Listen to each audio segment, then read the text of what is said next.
Les pourboires sur TPE, tout le monde en veut, mais tout le monde se pose les mêmes questions. L'URSSAF, les impôts, les fiches de paie, comment ça fonctionne?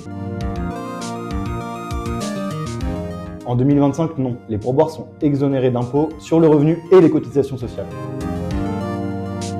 Il y a deux conditions. Il faut que le salarié gagne moins que 1,6 fois le SMIC et qu'il soit en contact direct avec la clientèle. Donc pas de charge pour le patron, pas d'impôt pour le salarié. C'est du net pour tout le monde.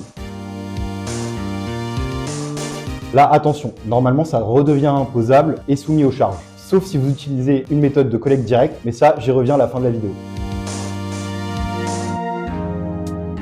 Pas obligatoirement si c'est exonéré, mais c'est fortement conseillé de les faire apparaître dans une ligne pourboire exonéré. Ça protège tout le monde.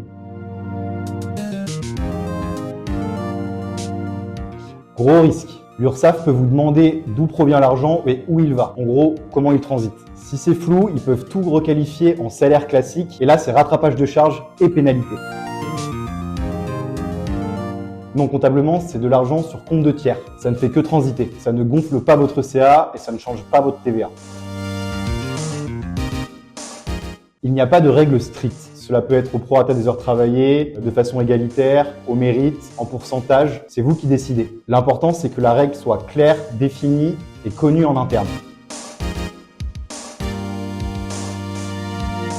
Jusqu'à maintenant, oui, mais maintenant c'est fini avec Yavin. Avec la nouvelle fonctionnalité Yavin, on a créé une ventilation des pourboires. Comment ça fonctionne? 1. Le client laisse un pourboire sur le TPE Yavin. 2. L'argent ne va pas sur le compte du restaurant, mais sur un compte tiers. 3. C'est un tips manager, l'un de vos employés, qui redistribue les pourboires directement via l'application MyYavin. Résultat, le patron ne touche jamais à l'argent. Donc pas de charge patronale, même si les salaires sont élevés et supérieurs à 1,6 fois le SMIC. En plus de ça, zéro gestion comptable pour vous. C'est comme un pourboire liquide remis directement au serveur, mais par carte bancaire. Envie de tester la solution? Le lien est en description.